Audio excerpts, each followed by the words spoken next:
মুহুর্মুহু গুলি, সারা রাস্তা রক্তে ভেসে যাচ্ছে, লাশের পর লাশ। আসসালামু আলাইকুম ওয়া রাহমাতুল্লাহ।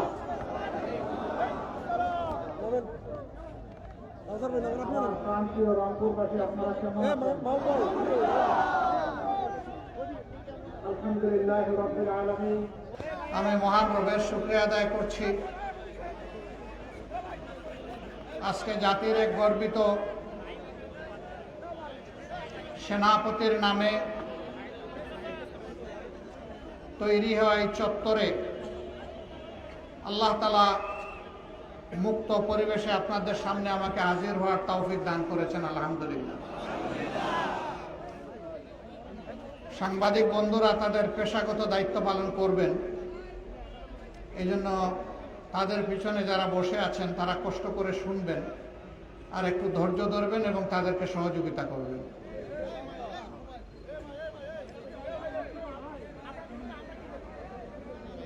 বাংলাদেশের 18 কোটি মানুষ, বিশ্বের 850 কোটি মানুষ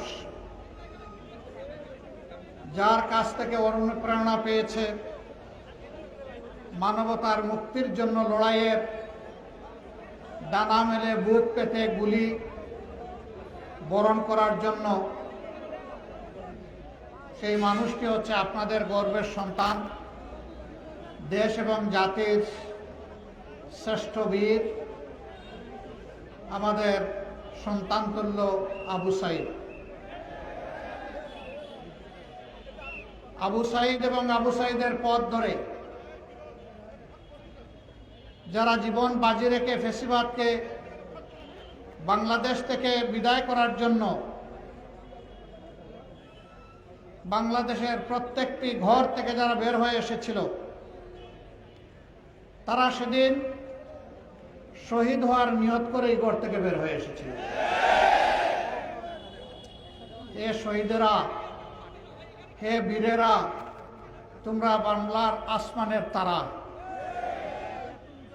তোমাদের মর্যাদা আমাদের কাছে আসমানের এক একটা জ্বলে ওঠা তারার মতো। আমরা সারা জিন্দেগি চেষ্টা করলেও তোমাদের কোনো ঋণ পরিশোধ করা আমাদের পক্ষে সম্ভব নয়। আমরা আজীবন তোমাদের কাছে কৃতজ্ঞ থাকতে চাই। ফ্যাসিবাদ বিরোধী আন্দোলনে যে কয়টি বাঁক ছিল, এর মধ্যে সবচেয়ে বড় বাঁক রচিত হয়েছিল আবু সাঈদের শাহাদতের মধ্য দিয়ে। একমাত্র বীর আমার জানা মতো দুনিয়ায় তার জাতিকে ফ্যাসিবাদের হাত থেকে মুক্ত করার জন্য ডানা মেলে দিয়েছিল, চিৎকার করে বলেছিল, বুকের ভিতরে তুমুল ঝড়, বুক পেতেছি গুলি কর।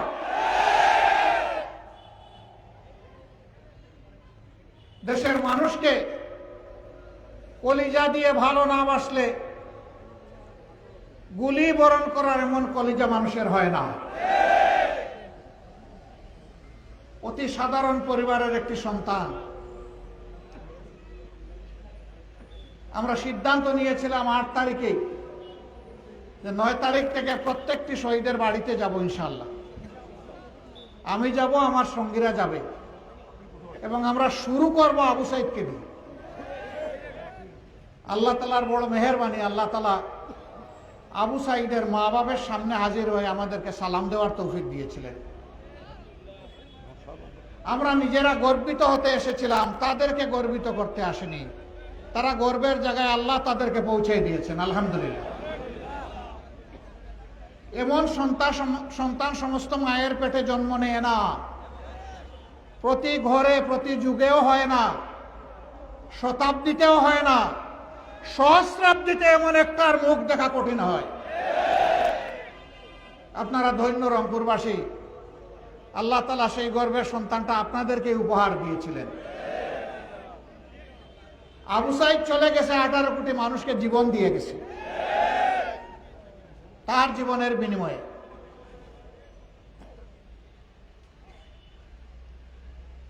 উত্তরার রাস্তায় 7-8 বছরের একটা ছেলে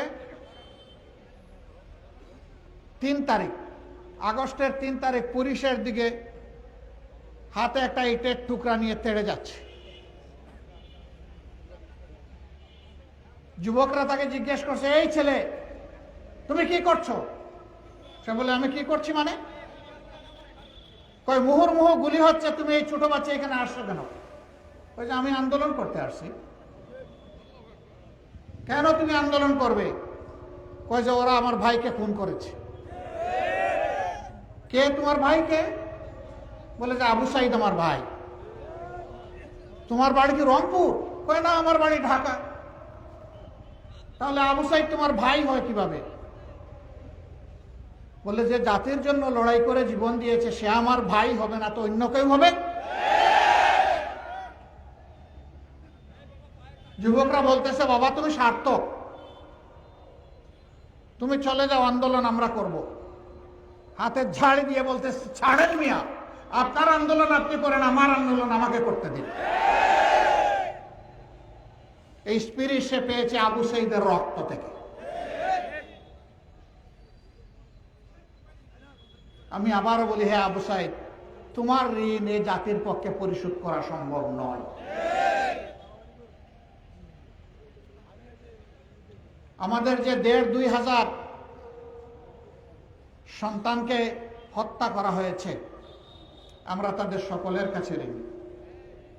মহান রবের দরবারে দোয়া করি আল্লাহ তাআলা তাদেরকে শহীদ হিসাবে কবুল করুন।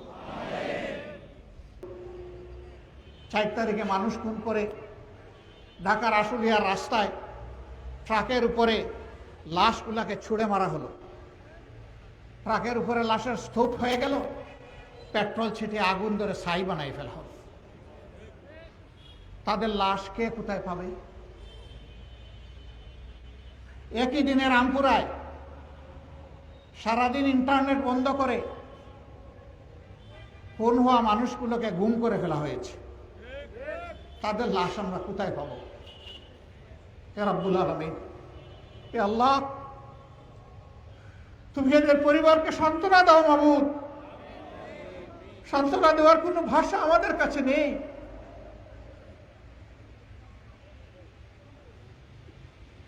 ঢাকার নারায়ণগঞ্জের সাইনবোর্ডে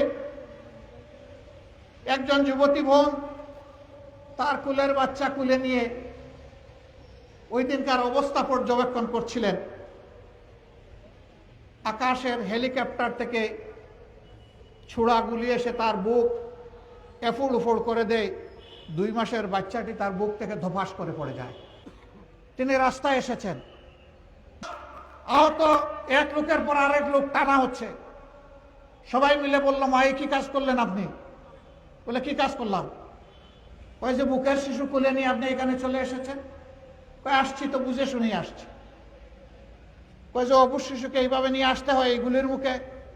ওই আপনারা শুনেন, শিশু আমার একটা নয়, বাংলাদেশে আজকে যতগুলা শিশু রাস্তায় নেমেছে সবগুলো আমার শিশু।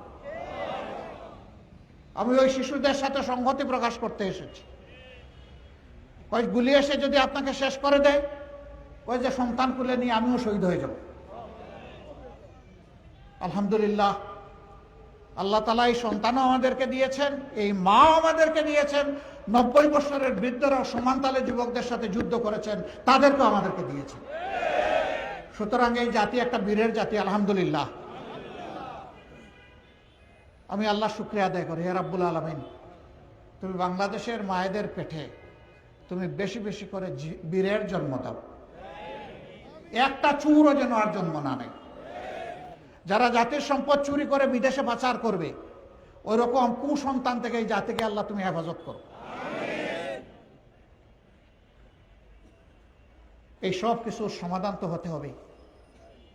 তো সমাধানটা কিভাবে হবে? হত্যার বদলে হত্যা, হিংসার বদলে প্রতিহিংসা, প্রতিহিংসার আগুনে জ্বলে পুড়ে সবাই আমরা ছাই হব? শান্তি ফিরে আনতে হবে। তাহলে শান্তির রাস্তায় হাঁটতে হবে। যারা মুসলমান আছেন সকলের অন্তরে থাকে, আহা, একটা বার যদি আল্লাহর গড় আর নবীর রওজাটা জিয়ারত করতে পারতাম, থাকে না? আল্লাহ কবুল করুন। আপনি যাবেন মক্কায়, রাস্তা ধরেছেন মস্কর, আপনি কি মক্কায় যেতে পারবেন? আপনাকে মক্কায় যেতে হলে মক্কার রাস্তা ধরতে হবে। তাহলে ইনশাআল্লাহ আল্লাহ চাইলে আপনাকে মক্কায় পৌঁছাবেন। শান্তির রাস্তা একটাই, সেটা হচ্ছে আল্লাহ তাআলা সমস্ত সৃষ্টির মালিক, সেই আল্লাহর পক্ষ থেকে যে বিধান এসেছে এইটাই শান্তির বিধান। এর বাইরে কোনো শান্তি নাই রে ভাই। আমাদের চোখের সামনেই তো দেখা, সামান্য বয়স আল্লাহ মেহেরবানি করে দান করেছেন, দেখে দেখেই তো আসছি, সবগুলাই তো সামনে আমাদের ভাসমান, পরিষ্কার, সারফেসে ভিজিবল, সব আমরা দেখছি। এখন আমাদেরকে আল্লাহর দিকেই ফিরতে হবে সবাইকে, আল্লাহর কোরআনের দিকে ফিরতে হবে। আল্লাহর কোরআন কি মানুষের ক্ষতি করতে আসছে? মানুষকে মুক্তি দিতে আসছে, সম্মান দিতে আসছে, মর্যাদা দিতে আসছে। সেই কোরআনের পথে যে জাতি হাঁটবে তারা ভাগ্যবান হবে। এই পথ ছেড়ে যে জাতি হাঁটবে তারা সৌভাগ্যের অধিকারী হতে পারবে না। তাদের অবস্থা হবে কড়াইয়ের উপরে জীবন্ত মাছ ছেড়ে দেওয়া হয়েছে ভাজার জন্যে, এই নিরীহ মাছটি জীবন বাঁচানোর জন্য লাফ দিয়েছে, লাফ দিয়ে চুলায় পড়ে গেছে। আমাদের সমাজের অবস্থাও তাই। বাঁচতে হলে লাফ দিয়ে মাটিতে পড়তে হবে আপনাকে, অথবা পানিতে পড়তে হবে আপনাকে। সেই আশ্রয় হচ্ছে আল্লাহর বিধান। বাংলাদেশ জামাতে সেই বিধানের জন্যই কাজ করছে। আল্লাহর কসম, আল্লাহ আমাদের অন্তরের খবর জানেন। ব্যক্তিগতভাবে আমরা কেউ কোনো নেতা হওয়ার জন্য এই কাজ করি না। আমরা করি দেশের মানুষকে একটু সেবা যদি করতে পারি, এইটাই মনে করি যে আল্লাহর পক্ষ থেকে আমাদের জন্য অনেক বড় নিয়ামত। এই পরিবর্তনের পরে আমরা দেশবাসীকে অনুরোধ জানিয়েছিলাম, মেহেরবানি করে শান্ত থাকুন, ধৈর্য ধরুন, শৃঙ্খলা ফিরিয়ে আনতে সহায়তা করুন। আলহামদুলিল্লাহ, বাংলাদেশের মানুষ যে দায়িত্বশীলতার পরিচয় দিয়েছে।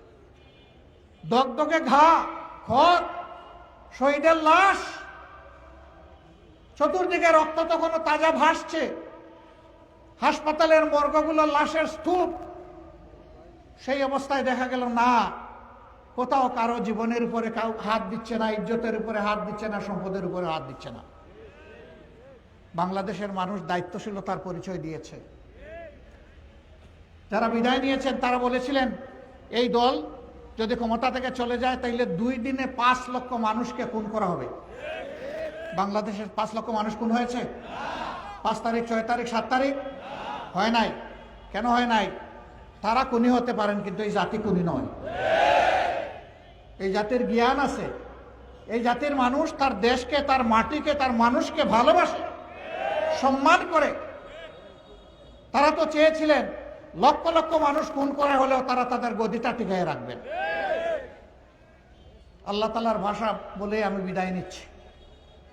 বলিল্লাহুম্মা মালিকাল মুলকি তুতিল মুলকা মান তাশা ওয়া তানজিউল মুলকা মিম্মান তাশা ওয়া তুইজ্জু মান তাশা ওয়া তুযিল্লু মান তাশা বিয়াদিকাল খায়র ইন্নাকা আলা কুল্লি শাইইন কাদির।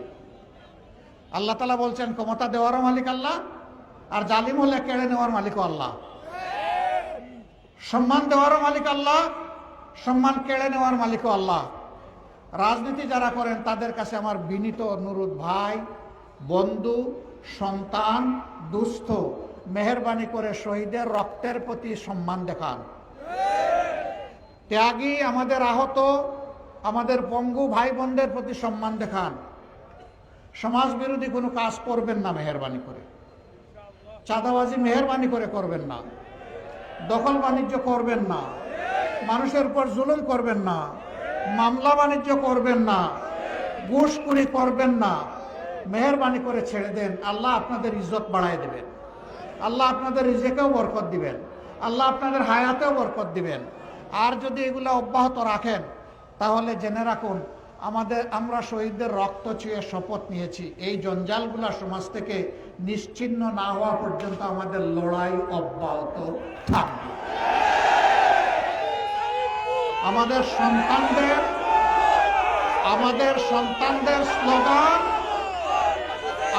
সন্তানদের স্লোগানই হচ্ছে আমাদের স্লোগান। আমাদের সন্তানদের স্লোগানই হচ্ছে আমাদের স্লোগান। আবু সাইদ মুগ্ধ, শেষ হয়নি যুদ্ধ। আমাদের এই যুদ্ধ সমাজ পরিচ্ছন্ন না হওয়া পর্যন্ত অব্যাহত থাকবে ইনশাআল্লাহ। তাই আসুন একটি মানবিক বাংলাদেশ গড়ার জন্য আবার আমরা আল্লাহ তাআলাকে সাক্ষী রেখে শপথ নেই যে হে রাব্বুল আলামিন, আমরা একটা মানবিক বাংলাদেশ গড়ব ইনশাআল্লাহ। আপনারা সবাই রাজি আছেন?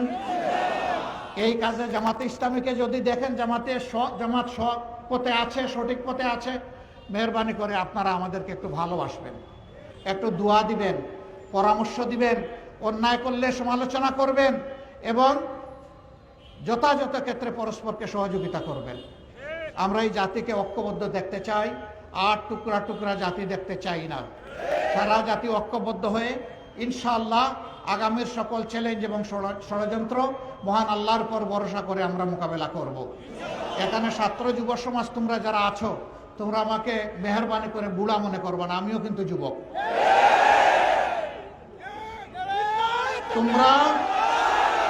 তোমরা ইনকিলাবে, সংগ্রামে, যুদ্ধে, অনাচারের বিরুদ্ধে প্রতিবাদে যেখানে যাবা সেখানে তোমাদের সাথে আমি থাকবো ইনশাআল্লাহ। ইনকিলাব জিন্দাবাদ, বাংলাদেশ জিন্দাবাদ, বাংলাদেশ জামাত ইসলামী জিন্দাবাদ। আসসালামু আলাইকুম ওয়া রাহমাতুল্লাহ।